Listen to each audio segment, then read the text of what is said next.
meeting for the first time, my name again is Faith Ann. I'm 26, turning 21 very soon. Okay? Earlier, while listening to Christine Conzon, may nabanggit siya na words eh. If you were clearly listening to her words, sabi niya, sumuko na yung doktor. Okay, narinig niyo ba yun? Okay. How would you feel if the medical doctor at one point biglang susukuan ka? How would you feel? Sad, hopeless. No, correct. Hopeless. Why? Bakit tayo magiging hopeless? Because all our lives, we have been taught that our bodies function like a machine. Just like a machine, it needs a mekaniko. Tama po ba? That whenever something is wrong with our bodies, all we have to do is just run to the mechanic and have the mechanic fix it. Tama po ba? That is why all our lives, regardless kung kailan ka pinanganak, all our lives, whenever something is wrong inside our bodies, we would willingly and eagerly run automatically to the medical doctor to have our bodies fixed. But what if the doctor himself becomes hopeless?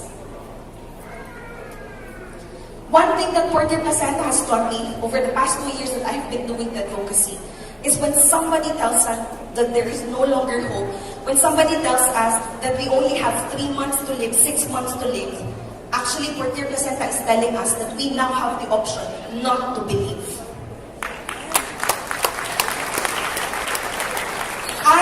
I personally, I have seen it in my own personal 2 eyes. And just like a lot of us tonight, I was also very much skeptical.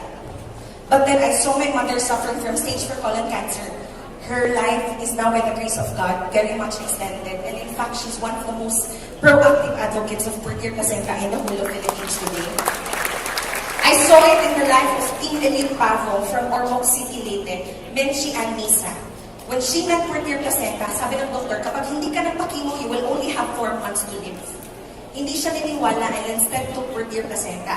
Bakit ayaw niya magpakimo? Because she's a medtech. She worked in the hospital for over 20 years. She knew na kapag mahina ang immune system mo and you undergo all these procedures, all the more that it would sunk you down. So she opted, okay, for Porter Placenta. And right now, ang taning sa kanya was April of 2017. Ladies and gentlemen, no chemo. Today, we are already May of 2019.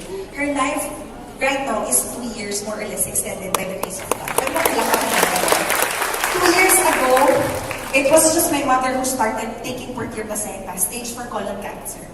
And I tell you, hindi po kami nakatake dahil we had money outright. No, my mother was able to take because of the generosity of the person who initially invited us to listen about Porter Placenta. At that time, 2016, there were 2 people nagging us at that time.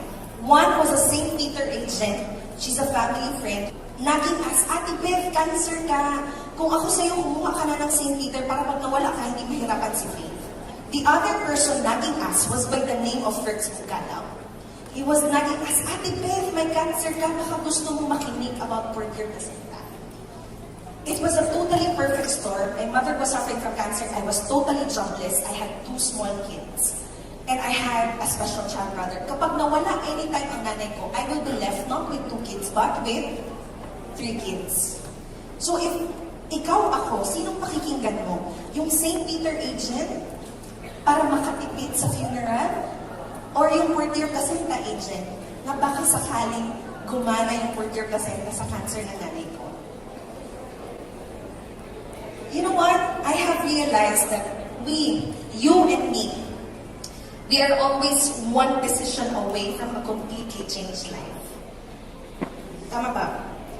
And the decisions that we make, yes, it's okay to clap, we are always one decision away from a completely changed life. And you know what?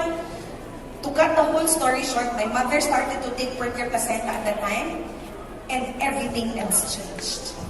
Today, 2 years after, the whole family is living a very much luxurious life. Okay? Okay. Don't clap. Okay, don't clap. Baka sabihin ng iba, ang yaban mo naman ito. Uminom lang ng Porter, naging luxurious agad. Okay? Luxurious, I'm not referring to the expensive cars or to the millions worth of house.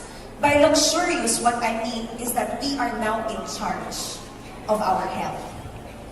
2 years after when my mother started taking Portier placenta, we are now luxurious in the sense that we see cancer, we are no longer threatened. Isn't it luxurious? Isn't it freedom? We see diabetes and we are no longer threatened. Why?